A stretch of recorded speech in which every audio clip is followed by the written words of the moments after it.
साल हो गया है, घर से बेदखल हूँ, उल्टा वो हमें धमकियाँ देते हैं। किराया नामा जैली कैसे बनवाया, इस मकान के साथ क्या तल्लक है? किस कौंसल में आपको क्यों जरूरत पड़ी है कि दरखास्त दें वहाँ? लुकमान और उसके रईला के बेटे वगैरह रह रहे हैं, तो पैसे दे के कुछ भी हो सकता है। बिस्मिल्लाहिर्रहमानिर्रहीम। नाज़रीन, आप देख रहे हैं अदालत न्यूज़ और मैं हूँ आपका मेज़बान फैसल गुलजार।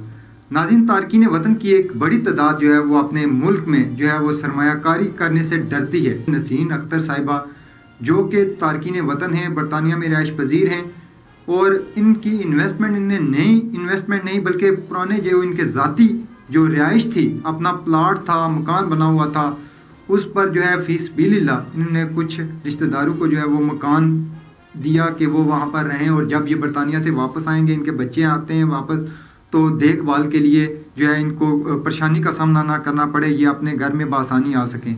लेकिन इनने बासानी वहाँ पर आने के बजाय इनके लिए मुश्किलात का सामना इस तरह हुआ कि उस मकान पर कब्ज़ा कर लिया गया, जाली किरायानामा बना लिया गया। और दूसरी जो बात है, बाकी इन्हीं से पूछते हैं कि क्या मामला हुआ था और किस सेक्टर F3 पार्ट 2 मकान नंबर 31 ये जो है ना मेरे नाम पे मुंतकिल है। MDA के कागज़ मैंने आपको दिखाए हैं जी। तो ये किस्त को आपने दिया था संभालने के लिए या वहाँ पर जो है फीस बिल? ये हमारी फैमिली मेंबर थे, मेरे घर वाले का भांजा था, मुर्तज़ा नाम है, और फैमिली फीस भी दिया था इसलिए कि जब भी हम आएंगे साथ वो हमारी खिदमत भी करते थे, साथ हम लुक आफ्टर भी करते थे। तो क्या नाम है, जो भी हो सकता था हमने सारा कुछ किया उनके लिए, तो साथ रहते भी थे, काम वगैरह भी करते थे। कितना अरसा कबल दिया था आपने? 2017 में दिया। 2017 में? जी 2017 तो अभी जब वापस आए तो उस वक्त आपको पता चला है कि वहाँ पे उन्होंने कब्जा किया हुआ है? मैं पिछले साल मैं अपने बेटे के साथ जब वापस आई तो मैं अपने घर जाने लगी तो क्या नाम है, उन्होंने जो रहते हैं, मुर्तज़ा खुद फोत हो गया जो इनका भांजा है, उन्होंने एक पेपर दिखाया जो कि किरायानामे की सूरत में था, वो मैंने आपको दिया है जी। वो तो, ये जो किरायानामा है जी, ये किरायानामा मोहम्मद बशीर वगैरह की तरफ से है जी। तो बशीर वगैरह ने किस तरह आपका किरायानामा जो है वो बना लिया?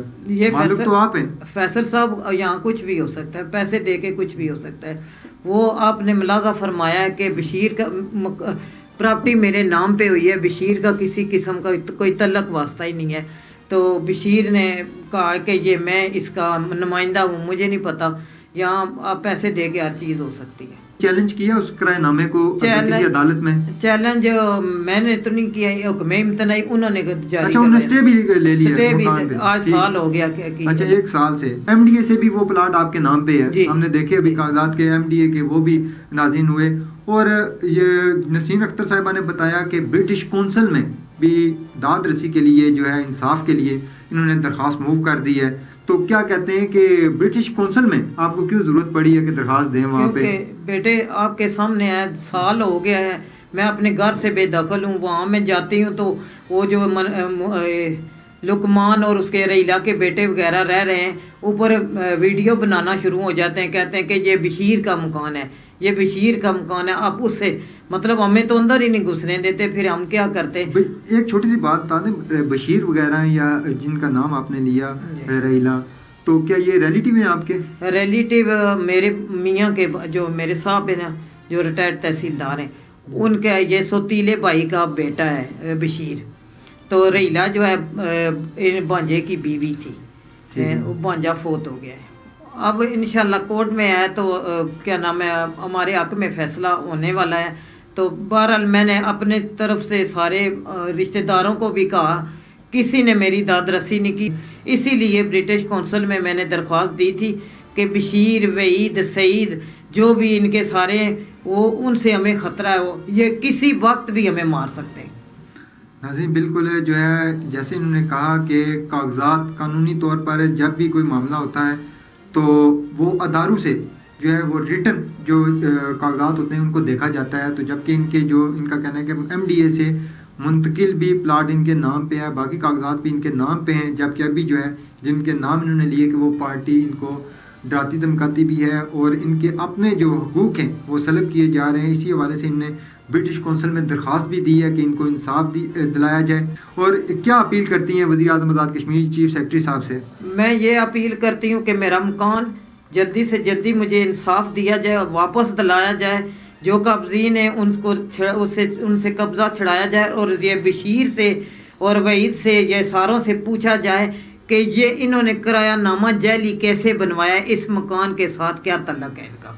بالکل جی ناظرین، جیسا کہ نسرین اختر صاحبہ نے کہا کہ جو جعلی کرایہ نامہ بنا کر آگے مکان کسی کو کرائے پہ دیا، اور یہ بھی ایک قانونی جرم ہے۔ اس کے علاوہ جو ہے وہ جب پارٹی سٹے ہوگی، وہ تو ان کا عدالتی معاملات چل رہے ہیں تو وہ بھی حل ہو جائیں گے، لیکن ہمارے جو قانونی اور انتظامی ادارے ہیں ان کو اس طرف توجہ دینی چاہیے کہ ایک شخص جو برطانیہ میں بیٹھا ہوا ہے، اس کی جو مال اور جان ہے اس کی حفاظت کرنا ہماری انتظامیہ کی ذمہ داری ہے۔ ریاست میں جو ریاست کے قوانین ہیں اس میں بھی یہ شامل ہے کہ وہ اپنے عوام کی جو ہے وہ حقوق جو ہیں اس کی رکھوالی کریں گے، ان کو انصاف دلایا جائے گا۔ اگر یہی صورت آ رہی تو تارکین وطن جو پہلے ہی ہمارے ملک میں سرمایہ کاری کرنے سے ڈرتے ہیں، وہ اپنی جائیدادیں جو ہیں وہ نئی خریدنے کے بجائے یا انویسٹمنٹ کے بجائے وہ اپنی یہاں پر بیچنے پر مجبور ہو جائیں گے، اور اس سے جو ہے ہمارا ایک بڑا جو تعلق ہے تارکین وطن کے ساتھ وہ انتہائی متاثر ہونے کا خدشہ بھی ہے۔ اس کے ساتھ اپنے میزبان فیصل گلزار کو اجازت دیجیے۔ اللہ حافظ و ناصر۔